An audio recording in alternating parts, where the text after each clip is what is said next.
لله الذي هدانا لهذا وما كنا لنهتدي لولا أن هدانا الله أشهد أن لا إله إلا الله وأشهد أن محمدا عبده ورسوله اللهم صل وسلم على نبينا محمد وعلى آله وأصحابه أجمعين ومن تبعهم بإحسان إلى يوم القيامة أما بعد.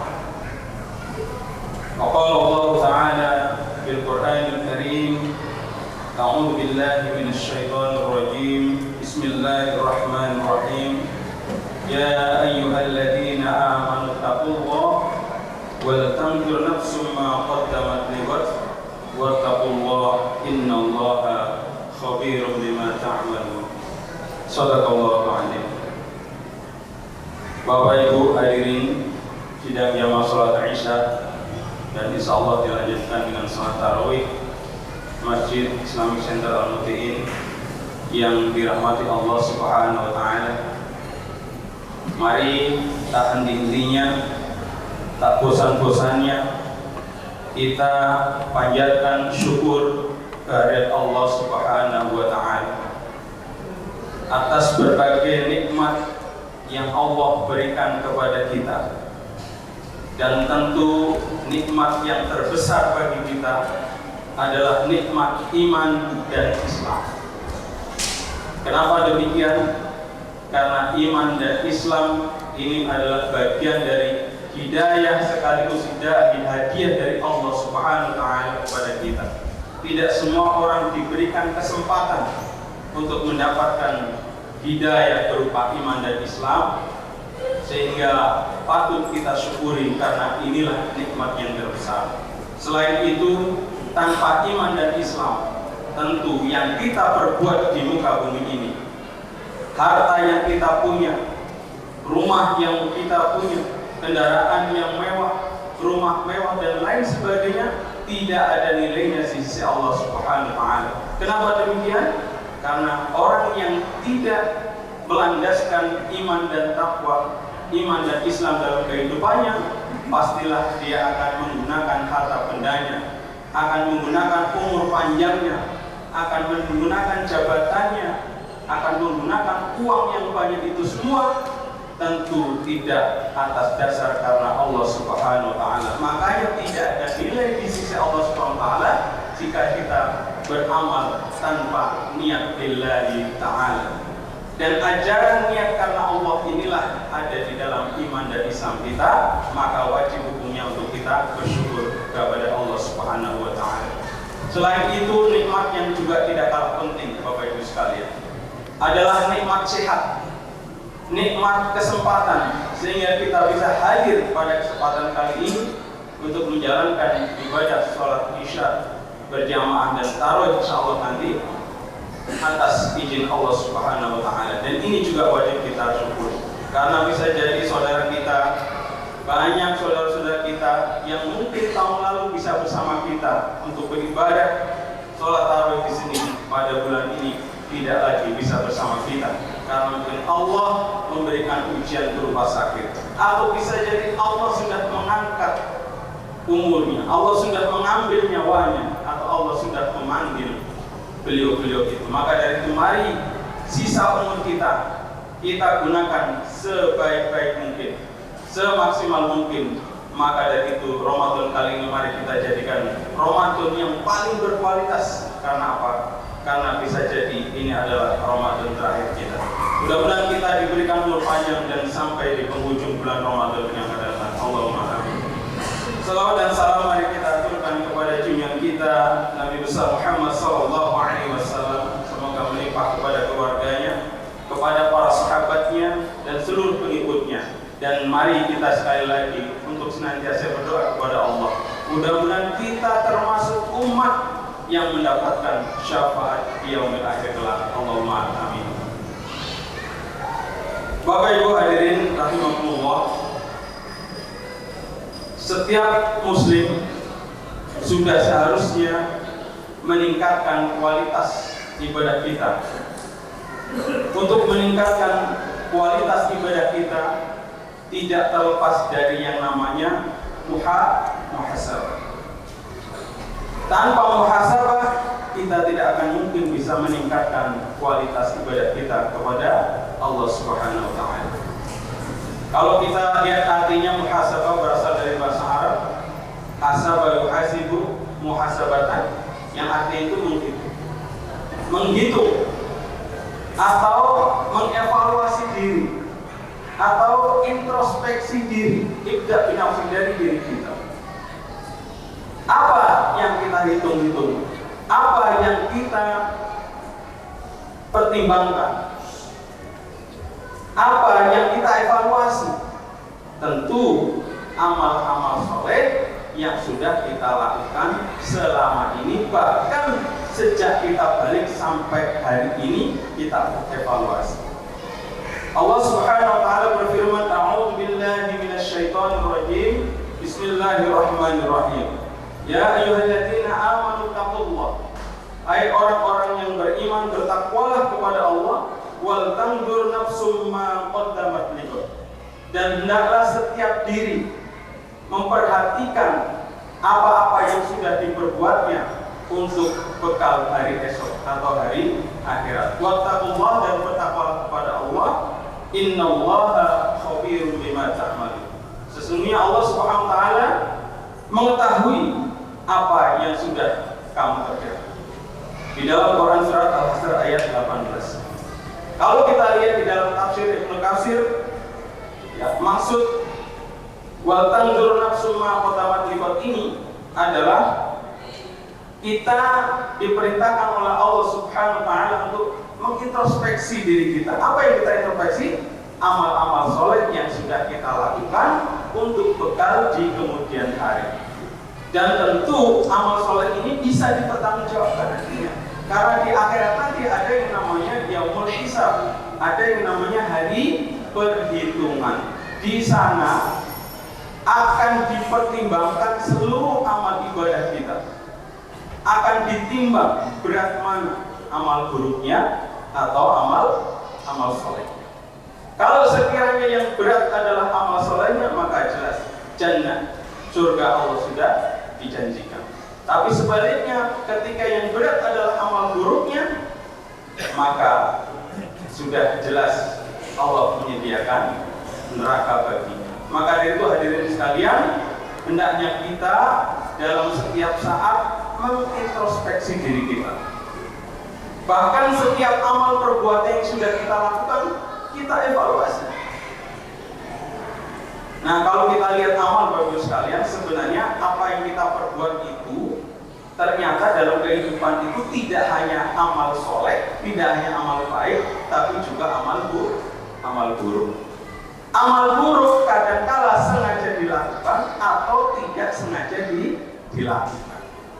Nah, kalau amal buruk sengaja dilakukan atau tidak kita lakukan, ya, terapinya adalah segeralah kita mohon ampun kepada Allah, astagfirullahaladzim, dan bertaubat dengan taubatan nasuha.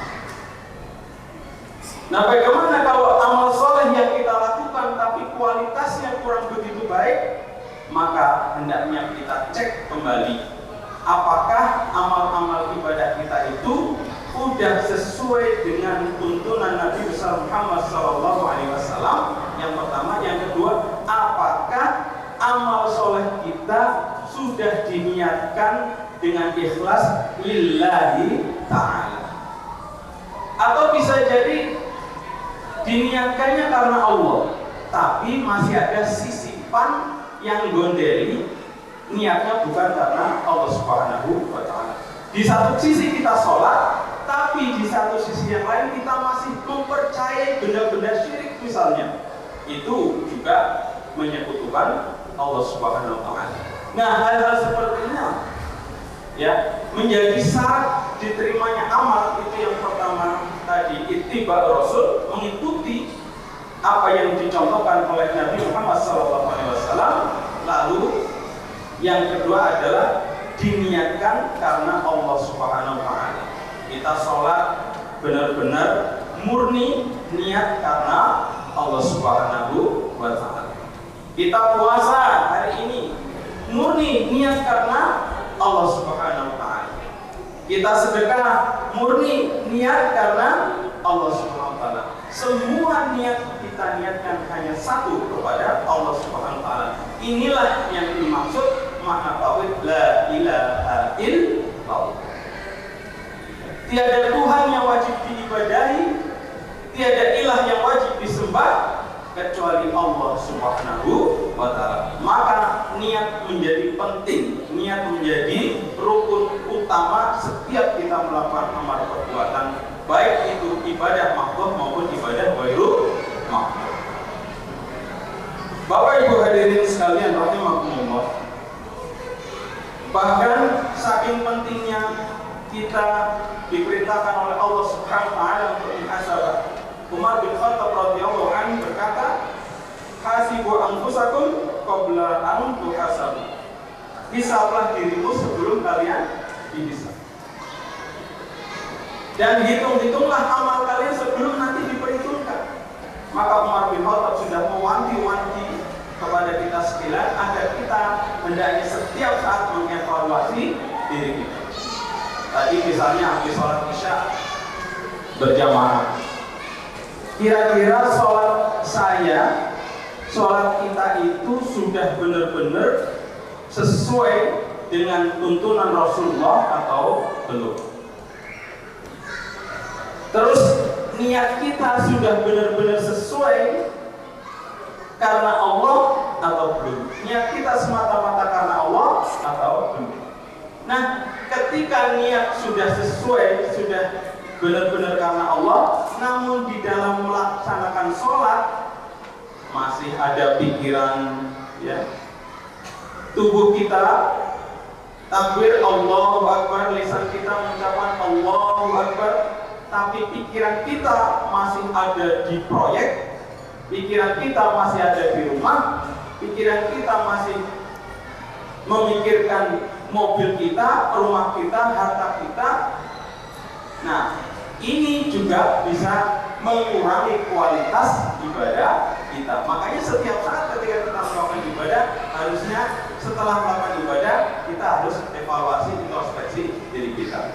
Bapak Ibu hadirin sekalian rahimakumullah, termasuk dalam kehidupan bermasyarakat. Jangan sampai kita lebih mudah menilai orang, lebih mudah mengevaluasi teman kita daripada kita mengevaluasi diri kita sendiri. Jangan sampai pepatah gajah di depan pelupuk mata tidak nampak, semut di seberang lautan nampak. Artinya apa? Kita lebih gampang, ya, mengoreksi orang lain. Kita lebih gampang mengevaluasi orang lain, tapi kita terlalu sulit untuk introspeksi diri kita sendiri. Dalam kehidupan bermasyarakat juga kita harus bisa menerapkan bagaimana kita bisa lebih utama mengevaluasi diri kita daripada kita mengevaluasi orang lain. Hadirin rahimakumullah. Nah, di dalam perkataan Umar bin Khattab tadi, ya, orang-orang yang setiap saat ketika di dunia mengevaluasi dirinya, maka nanti hisab di akhirat akan lebih ringan. Jadi orang yang gemar mengevaluasi dirinya, introspeksi dirinya dalam setiap saat, itu akan mengurangi hisab di hari akhirat nanti. Kenapa demikian? Karena kalau orang selalu mengevaluasi dirinya, tadi amal saya sudah sesuai dengan tuntunan Rasulullah atau belum? Sudah sesuai dengan syariat Allah atau belum?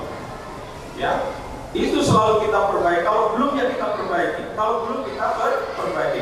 Insya Allah kita akan lebih berhati-hati. Setiap kita melakukan perbuatan harus kita pikirkan dulu, kira-kira dampaknya itu seperti apa, maslahatnya seperti apa, dampak baiknya seperti apa, dampak buruknya seperti apa. Itulah ciri orang yang senantiasa muhasabah. Kalau orang yang tidak pernah muhasabah, tidak pernah mengevaluasi dirinya, tentu dia akan melakukan perbuatan-perbuatan yang kadang tidak dipikirkan terlebih dahulu apa manfaatnya, apa madaratnya. Padahal di dalam hadis Rasulullah SAW disebutkan orang yang sukses, ya, atau orang yang cerdas itu orang yang selalu mempersiapkan amal solehnya untuk hari esok. Dan orang yang malas atau orang yang lemah itu adalah orang yang mengikuti hawa nafsunya. Dan di dalam hadis yang lain, ya, bahwasanya orang yang berakal itu hendaknya mengalokasikan seperempat waktunya untuk bermuasa.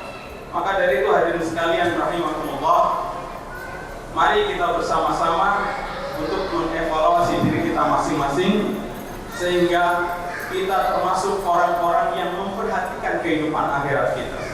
Karena Bapak Ibu sekalian, saya ingatkan kembali lagi, khususnya buat saya pribadi, bahwasanya umur itu tidak ada yang tahu. Kapan kita meninggalnya kita tidak pernah tahu. Kita sehat sekarang, bisa jadi besok sudah dipanggil oleh Allah Subhanahu wa Ta'ala. Tidak hanya saya, tidak hanya saudara-saudara, semua makhluk itu tidak akan pernah tahu kapan Allah memanggilnya. Tapi kepastian kita akan dipanggil oleh Allah itu adalah pasti hukumnya. Maka dari itu hendaknya kita selalu waspada, hendaknya kita selalu mengevaluasi diri kita, menjaga diri kita untuk senantiasa berhati-hati. Kita cek kembali, sudah sesuaikah amal ibadah kita apa yang ditunjukkan oleh Rasulullah?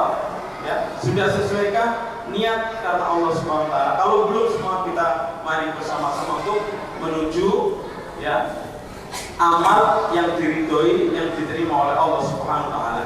Karena kualitas amal kita yang paling rendah adalah tidak diterima oleh Allah Subhanahu wa Ta'ala. Mungkin ini dulu yang bisa saya sampaikan pada kesempatan kali ini. Mudah-mudahan yang sedikit ini ada manfaatnya, khususnya buat saya pribadi dan tentunya jamaah sekalian. Mudah-mudahan kita diberikan oleh Allah kekuatan, diberikan oleh Allah umur panjang, sehingga kita bisa menghabiskan Ramadan sampai di penghujungnya. Dan mudah-mudahan kita masih diberikan umur panjang lagi untuk bertemu pada Ramadan tahun berikutnya dan seterusnya. Demikian, lebih dan kurangnya mohon dimaafkan. Billahi taufiq wal hidayah. Assalamualaikum warahmatullahi wabarakatuh.